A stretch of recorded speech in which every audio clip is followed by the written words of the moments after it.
I didn't want to play the entire oral arguments. I just wanted to play the highlights, the parts I felt were very important.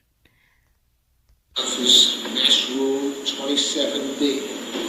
So everybody focused on Roth and Juvenile and Bluford, where all of them were single counts with lesser includeds. In the Roth case, the SJC decided that it prohibited judges like yourselves from inquiring into the vote. You couldn't ask the jury, well, if you haven't decided on manslaughter, what about involuntary manslaughter? What about OUI? But this is different because we have 3 counts, not 1. And Rule 27B, that you were not advised of, and we contend, of course, the burden was on the table of the side that wants to re-prosecute her, says as follows.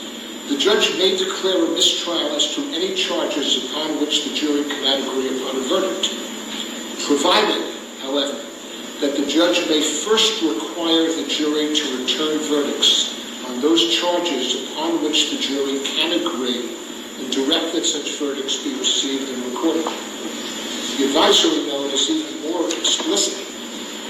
This rule also provides that the court may declare a mistrial in cases where the jury is unable to reach a verdict. However, it must first receive and record the verdicts which the jury can agree on.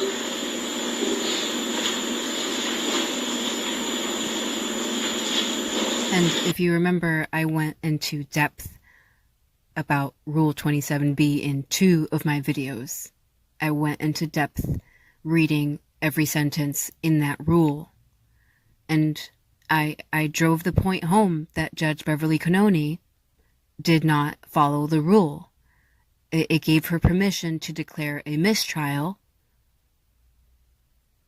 provided, however, that she would first require, as in mandate, the jury to give her any verdicts that they did agree on. And she never did that. She declared a mistrial without providing any verdicts, without ensuring that the jury had or did not have verdicts. She did not poll them, even though she was supposed to, under Rule 27B of the Massachusetts Rules of Criminal Procedure.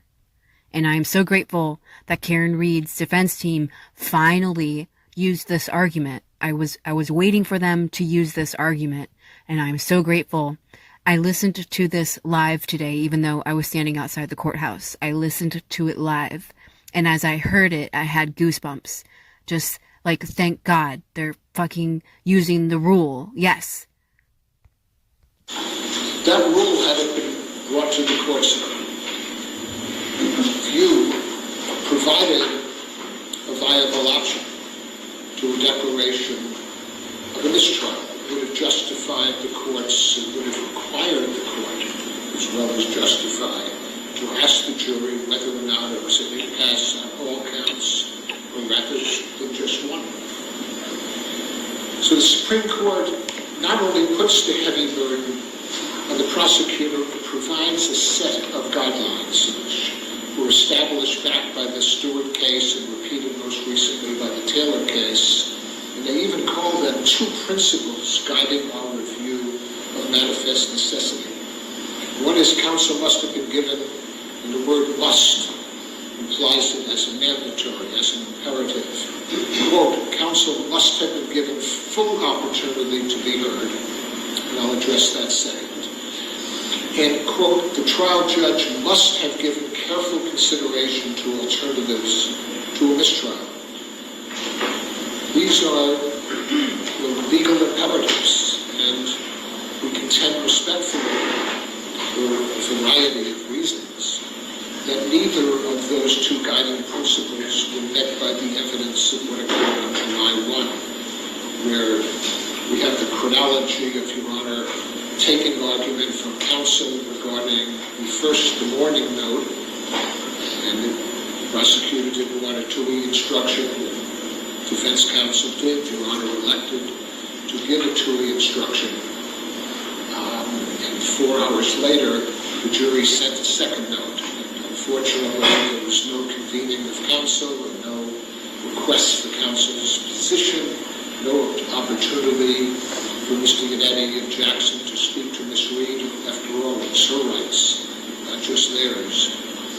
And there was this lack of consideration, careful consideration of Rule 27B, which the prosecutor failed to bring to the court's attention. Exactly. That Adam Lally, as the prosecutor, the burden is on him to prove this case. And he also didn't bring Rule 27B to the court's attention. Again, multiple red flags for Adam Lally. Multiple red flags. It's like he doesn't want the truth to come out. He wants to win. He doesn't want justice. He just wants to win. We're going to look at a different segment.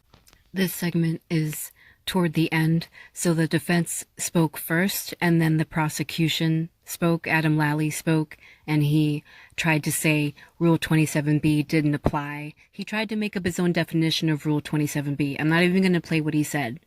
He's a liar, and hearing him speak triggers me. But the defense were able to have the last word today, and this part I felt was important.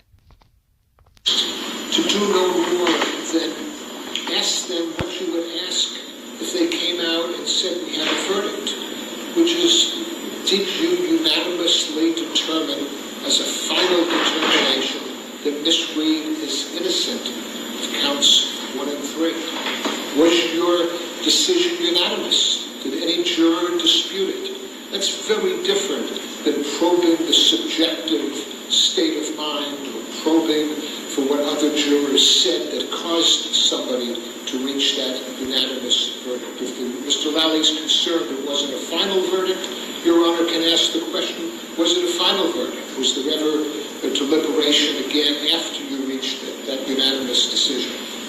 In terms of the argument about Tui and Mr. Yannetti saying, well, they're deadlocked, if he wanted a mistrial, he could have asked for a mistrial. That Your Honor would have, of course, had the discretion to deny it after 4 or 5 days of deliberation. He asked for a Tui instruction.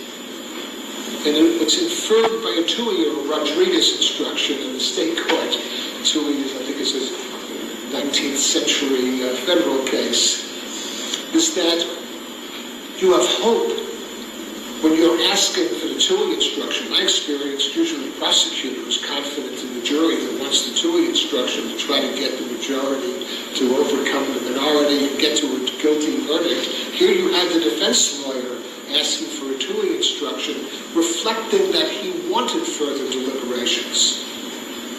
So it's no answer, and the Ray case does not say that when you ask for a Tui instruction, you are really asking for something more than a Tui instruction. Tui means, I want this jury to reach a decision. And that's what Mr. Yannetti was saying during those 2 colloquies on the Friday before and on July 1. And I'll end it there, and I'll leave the link to the original video in the description below. But just that he drove home the point that I tried to drive home, that Rule 27B was not followed, and that despite the prosecution's attempt to obfuscate the argument, no one is asking for us to talk about what the deliberations were about. We are merely asking the judge to ask the jury, were you folks unanimous on counts 1 and 3? Is it true what the defense said, that you guys reached out to the defense and you told the defense that you guys were unanimous on counts 1 and 3, that Karen Reed was not guilty? And is it true, as you reached out to the prosecution, Adam Lally and Michael Morrissey, and you told them that you guys were unanimous on counts 1 and 3? Is this all true, that you have reached out to both sides and you have told both sides that you folks had verdicts on counts 1 and 3? That is all we are asking. That is all the defense is asking. That is all the world is asking. Were there verdicts? We don't give we don't give a fuck about the deliberations. We don't give a fuck about what they were talking about. Obviously, that's the prosecution putting an argument in there that no one is asking for. That's the prosecution obfuscating the argument. No one is asking for us to know what the deliberations were about. We are asking, were there verdicts? And if there were, then the judge needs to honor them, because clearly the jury were confused. They were so confused that they did not even give the judge their verdicts. And I'll say it again, if Judge Beverly Cannone does not dismiss counts 1 and 3, despite the jury now having come to both sides, the defense and the prosecution, if Judge Beverly Cannone does not dismiss counts 1 and 3, does not acquit Karen on counts 1 and 3, then Judge Beverly Cannone will have proven the world right that she is corrupt to the core. If she does not acquit on counts 1 and 3, despite the jury now having come forward, despite the jury having communicated to both the defense and the prosecution, if Judge Beverly Cannone ignores the jury after all of their efforts, and if she still pushes for a retrial in January of 2025, then Judge Beverly Cannone will have proven her corruption.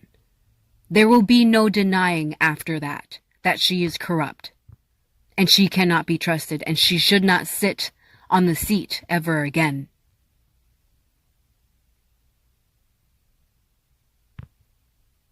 Thank you for watching.